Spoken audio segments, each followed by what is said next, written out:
अगर आप भी चाहते हैं एसके म्यूजिक ऑफिशियल का गाना सबसे पहले आप तक पहुंचे, तो लाल बटन दबाकर चैनल को सब्सक्राइब करें और बेल आइकन घंटी जरूर दबाएं।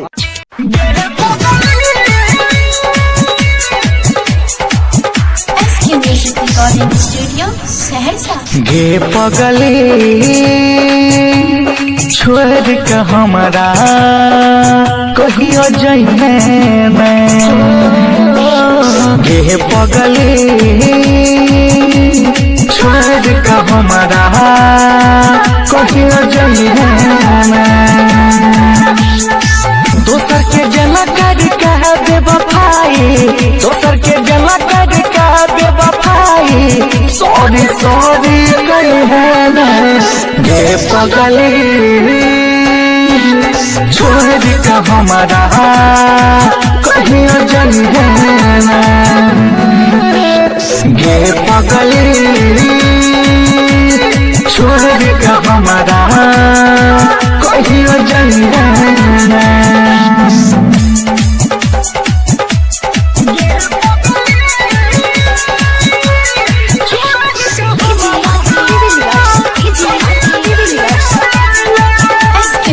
Recording studio Saharsa. तोहर प्यार में डूबा रहा जिया, तू ही लगे छी सच्चा गे दिल में तस्वीर तोरे टंगलिया, तू ही लगे छी अच्छा गे करी है लेना रहनी गे खत्म करी है कहानी गे दिह में एक में है पानी गे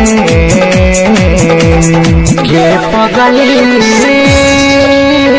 छोड़ के हमारा कहियो जइहे गे पगली छोड़ के हमारा कहियो जइहे।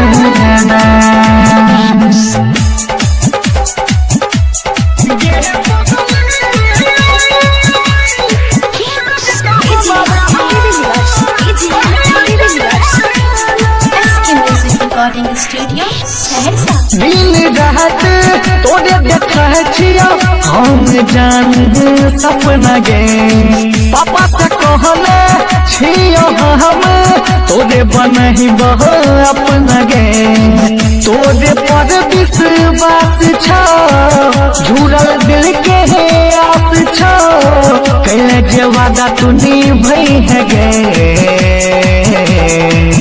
पगली छोड़ के हमारा कहियो जइहे गे पगली छोड़ के हमारा कहियो जइहे।